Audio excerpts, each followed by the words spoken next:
Bonjour, alors aujourd'hui on va parler de génétique et pour cela je suis en compagnie de Jean-Christophe Boitin. Bonjour. Bonjour. Alors cette année, Évolution fête les 10 ans de la génomique. Alors est-ce que vous pourriez me parler un petit peu de l'évolution en fait en 10 ans de cette technique ? C'est d'abord un formidable parcours en fait, pendant 10 ans, puisqu'on est arrivé sur une valorisation de la connaissance liée à la médecine humaine.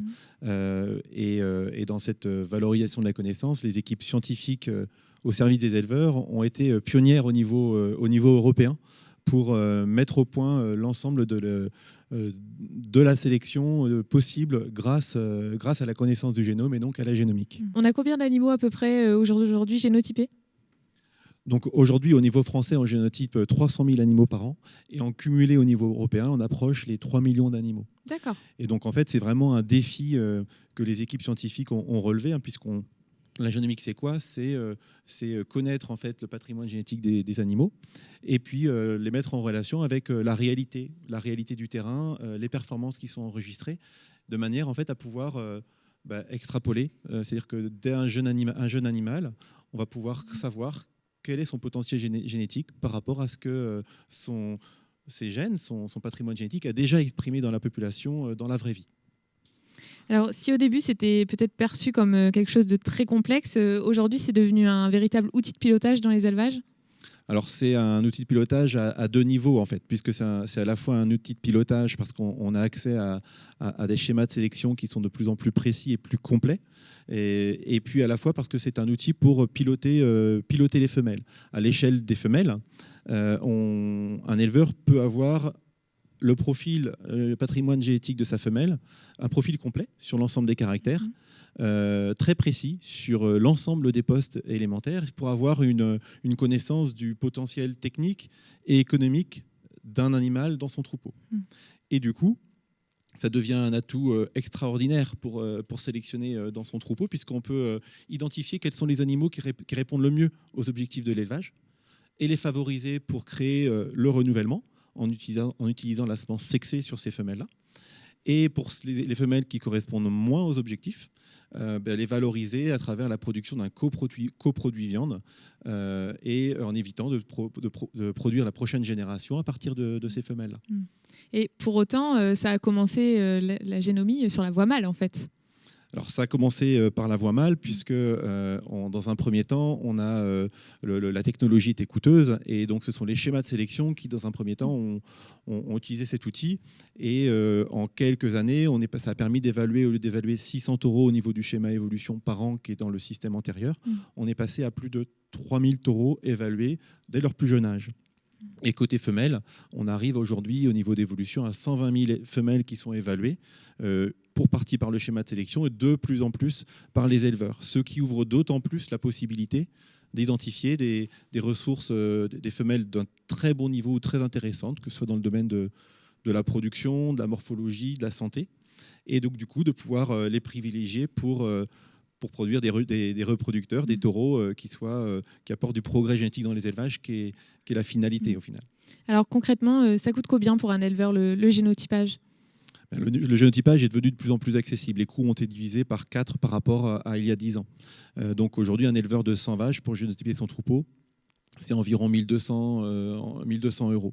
Donc, et par contre, son retour sur investissement est bien supérieur, puisque entre l'investissement dans des technologies de renouvellement comme le génotypage et la semence sexée, on arrive à peu près à un investissement de 2000 € pour 100 vaches. Le retour sur investissement mesuré dans les exploitations, et encore la semaine dernière, sur un cas très concret, se mesure à plus de 10 000 € en retour sur investissement net. Mais alors ça passe par quoi ? Ça passe pour moitié par le coproduit viande généré sur les femelles de moindre intérêt pour le renouvellement, et pour l'autre moitié sur le progrès génétique obtenu sur la génération suivante, c'est-à-dire la capacité des femelles à être plus efficaces, soit parce qu'elles sont plus résistantes et supérieures en santé, soit parce qu'elles ont plus de taux, plus de TP, plus de TB. L'exemple de l'élevage que je vous citais était un gain lié à la génétique de plus de 1 point de TP sur 7 ans et 1,5 point de TB sur 7 ans, ce qui fait qu'au niveau de la paille du lait, c'était très concrètement tout à fait palpable.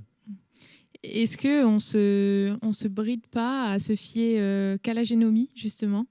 Alors, dans la sélection, c'est à la fois le charme et la limite. On n'a jamais une connaissance absolue. Par contre, ce qui est super intéressant, c'est qu'on a une précision qui est 2 fois plus importante sur 2 fois plus de caractères que dans une sélection classique. Donc on a beaucoup plus de possibilités d'identifier des animaux d'intérêt, à la fois le fait qu'ils existent, puisqu'on va les faire une analyse, on va mieux les connaître, et également parce qu'on va pouvoir identifier des animaux d'intérêt sur des nouveaux critères qu'on ne savait pas identifier auparavant.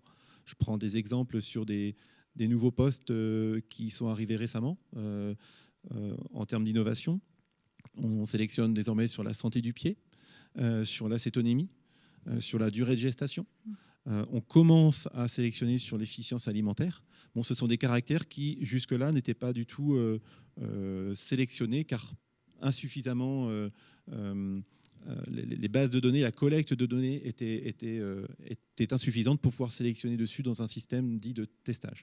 Donc on cible en fait encore mieux les animaux aujourd'hui, puisqu'on a encore plus d'informations en fait sur les animaux au sein d'un troupeau en fait. On va pouvoir identifier des animaux d'intérêt que l'on n'aurait peut-être pas regardé sous le simple rapport de production. D'accord. Justement, comme cette année on fête les 10 ans donc de la génomie, Evolution prévoit plusieurs événements en fait sur l'année, c'est ça ? Oui, alors pendant un an, on va valoriser et capitaliser sur les expériences d'éleveurs. On a plus de 200 éleveurs qui ont commencé dès la première année. Aujourd'hui, on a à peu près 3000 éleveurs qui génotypent et tous sont intéressés par ces premières expériences. Comme je vous disais, on en voit le bénéfice en termes de progrès génétique au bout d'1 à 2 générations.